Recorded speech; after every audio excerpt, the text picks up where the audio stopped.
Okay, your restaurant's over. Bye-bye. Hey, Matt. Hi, Mike. You want to do a podcast? Sure. All right, let's do it.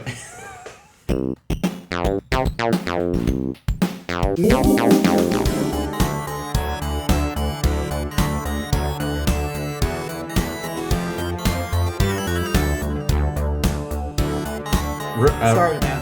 Really attentive listeners may have noticed that the other person besides me did not sound exactly like the usual Matt you're used to. That's because this is a special episode of Hacking the Grepson where we have a guest. Please introduce yourself, guest. Hi, I'm Robin. Hi, Robin. Welcome to the podcast. Thank you. Yeah. Matt is busy for this episode, so I asked Robin, my wife, to be on the podcast again. And today, I figured we'd talk about game automation. And I wanted to use the example of PlateUp, which is a video game that Robin and I have played many, many, many hours of together, multiplayer. Robin, how would you describe PlateUp? PlateUp is a kitchen simulator where you have a little kitchen and they give you very basic stuff to start with. A basic oven and a couple of ingredients. And you cook and, the people order your food and you feed them. And then at each round you get the options to buy new things, upgrades, or things like conveyors to make cooking more automatic. And then they also give you new cards. What are the cards, though? What does that mean? They either give you new items to cook or they make the game harder by giving different effects on the people, like, only groups of one now, or everybody all comes at once. I'm gonna say. So as far as like game automation, I feel like PlateUp is like a really good example of, it's not exactly programming, but there's definitely, the heart of programming is logic. And so like when you start playing PlateUp and it gets harder and harder and they give you more, different foods, because you start out with like a main, but then you can get a starter, like a soup, you can get sides, you can get desserts, and also the number of people that comes each day increases. Mm-hmm. And so the challenge of that game is that, oh my gosh, there are so many people and they're all asking for different kinds of food, and manually cooking everything as it's asked for is basically becomes impossible at a certain point. And so you have to automate it. Yeah. So how do you do that?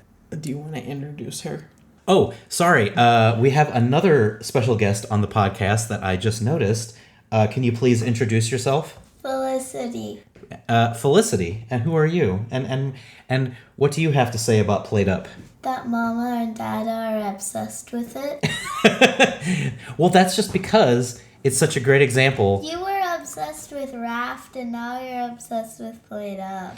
Yeah, well, that's because it's such an awesome example of automation. Can we talk about Minecraft too? We will get to Minecraft. That's another good example of automation in gaming, but we wanted to first talk about PlateUp.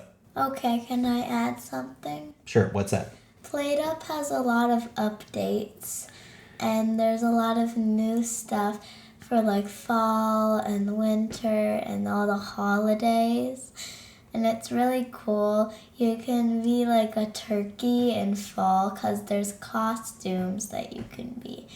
You can be a turkey baker or a scarf person. You can have all sorts of costumes and hats and stuff that you have. So I think that PlateUp's a really good game when it comes to cooking with, and I almost said cooking with costumes. Cooking with costumes, yeah. So Robin, if you're going to, if they keep adding more food and they keep adding more people, how on earth do you keep up with that? Like, what do you have to do? So some of the different dishes have different stages of things you have to do. Some of them need chopping. Some of them need kneading. They all need cooking. Yeah. Unless it's salad. There are appliances that you get to buy, like mixers or conveyors or portioners where it automatically portions the food out for you into... Or the opposite, combiners. Or combiners that squish things together. Exactly, yeah. So you have to combine all these different appliances to automatically make something for you, so you don't have to sit there and make 18,000 pies. Yeah, so like generally, like for example, what's something that takes a lot of effort to make, like maybe nut loaf or something like that, or brownies, Or Carrot stew. dumplings, yeah, Carrot stew. carrot soup. Soup. Yeah, soup is a starter, and you generally have to like take a pot and you have to fill it with water, and then you have to put an onion in it to create a broth, and then once that's done, you have to put carrots. You have to cut up carrots and put the carrots in there. And when Mama and Dada first started trying to make the soup, they lost their game. Because if you make one person unhappy, you're gonna lose your whole restaurant and have to start from scratch, because the soup is kind of hard. I mean, that's the main challenge of PlateUp, is that you cannot disappoint even one person, because because they have little meters that, you know, go from green to red as they lose patience. Yeah, if you have someone lined up outside, there's gonna be a little meter that's gonna go, okay, your restaurant's over, bye-bye. Right. And so that's why you got to automate. And so Automate. instead of manually taking the pot and filling it up with water, instead, like you said, you could take a grabber and grab the pot, send it to a sink that has a combiner on it. Right. So it automatically puts water in it, and then have another combiner with a grabber that pulls onions into the pot, and then have one of these things... Send it on a little loop to the hob. Right, and have like a smart grabber that only pulls the soup once it's turned into broth, and then... Portions it out. Right, and portions it out, and if you have enough of those conveyors, you could make like a whole like sushi boat situation where it goes around to all the dining tables where people are sitting and automatically serves them and takes their dirty plate, and then... Yeah, so there's a bunch of levels to PlateUp to slowly and methodically automate the entire thing. I mean, that's the ideal, right? In the end. Right. You don't move. There's even an achievement where if you somehow get through an entire day without moving, which is only possible if you automate the whole thing, you get an achievement for doing that. So, yeah, it's, you know, there's another game that it's like called Overcooked that some people might know, but that one definitely doesn't have the in-between day puzzle aspect of trying to figure out like where you put all of the objects so that they most efficiently automate your whole kitchen. Yeah, I mean, Overcooked is just trying to kill you. Right. And PlateUp, you're trying to survive. Right. I think PlateUp definitely wants you to survive more than Overcooked wants you to. So now there is another game that our other guest, Felicity, is a little more familiar with, and that's Minecraft. And Minecraft also has automation in it in the form of redstone. So, Felicity, what do you know about Minecraft and redstone? I know that redstone has a lot of little things that can be made to make, like, farms and mob farms. There's hoppers, there's pistons, there's other types of redstone stuff that you can use to make lots of different things. It's kind of like using pieces of little cookies to make a programming thing. Cookies? And why do you think they look like cookies? Well, not that type of cookies, the other type. You mean like web browser cookies? Yeah. Oh, okay. Yeah, I mean, Minecraft has redstone, and redstone lets you connect different things together, and it powers them. And you could have something that, you know, like one, I think a very good example, Robin, that you could talk about is making a sorter. Like, what's the basic idea behind making an item sorter in Minecraft? The very basic idea is that you send an item through a chain of hoppers, and you have another hopper below it that has a specific number of items in it, and that specific number of items sends out a signal strength that locks it unless the same item is met, something like like the same item comes through. Right. And Kind then of treats it like a filter. yeah, exactly. And then it briefly unlocks it, lets that item through, and then locks it again so you don't, break all of your filters. And you usually have like a chest that you throw your unsorted stuff in. Yeah. And then it gets pulled through this long set of hoppers, you said, which are sort of like what Like are they? funnels. Yeah, they're like funnels.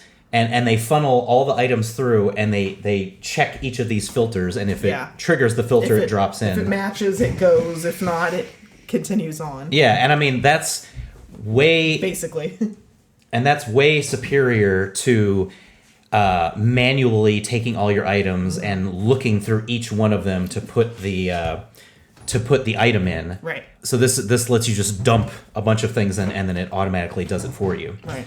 Are there any other things that you've done in Minecraft with Redstone, or just automation that you can think of? I mean, like automatic droppers for like unloading a minecart or farm inputs, or like piston farms for like sugarcane or bamboo or whatever. Yeah. I mean Minecraft, like one of the first things you ever learn how to do that's automated is just a farm, which is just essentially, instead of manually, like say growing wheat or bamboo, you set up a redstone contraption that automatically watches for the wheat or the bamboo to reach like a certain level, and then it it chops it down, and then you might have like some kind of water that like maybe flushes it down a hole and into some kind of item sorting system. And that's all just forms of automation. I mean PlateUp and Minecraft they're pretty different kinds of games,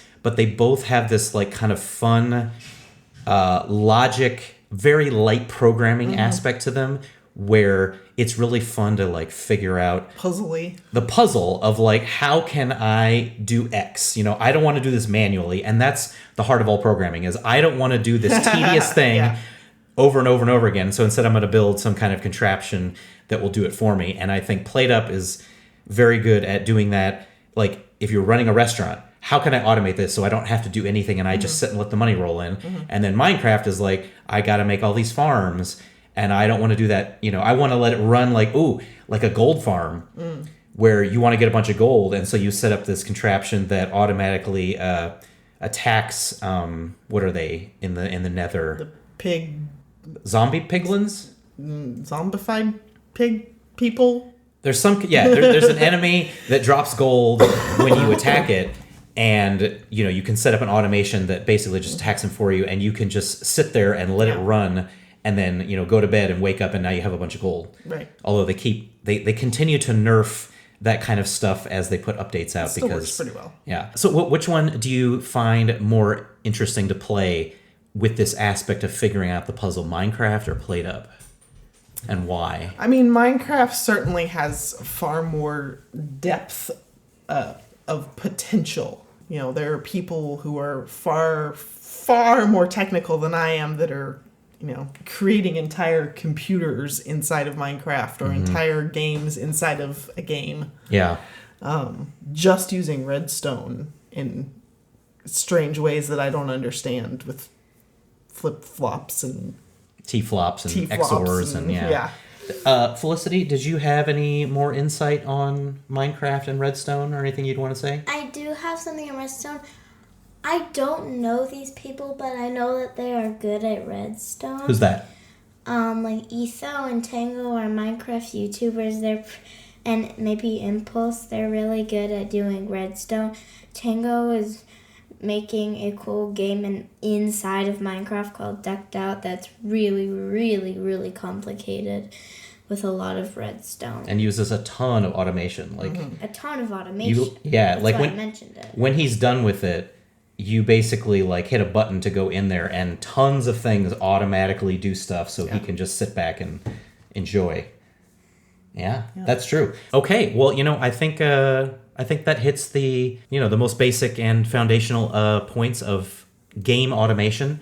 There's a lot of other games that allow you to do this kind of thing, but these are two games that we're all pretty familiar with, and so I want to thank Robin and Felicity for talking with me today on this episode of Hacking the Grepson about game automation. Any parting thoughts? I think we should say out of which games were our favorites. Okay, what are your favorites? Well, favorite. Okay. My favorite game out of PlateUp and Minecraft is definitely Minecraft because I've had very little experience with PlateUp. I've only played it a few times with my friend Kate.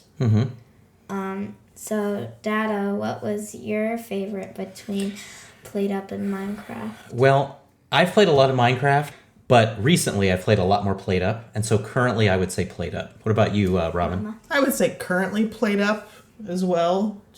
But if you had like Desert Island, would you still go with Minecraft? You can only choose one. I mean, I think it has more legs in terms of the long run, yeah. I just had a crazy idea that we could make a PlateUp game in Minecraft. That's crazy. I bet you that's possible. Okay, anyway, well, thank you, both of you, for being on the podcast. Matt and I will return in 2 weeks for another episode. But for now, this has been Hacking the Grepson. Thank you for listening. You can find more episodes on hackingthegrepson.com. And until then, we now return you to your regularly scheduled lives already in progress.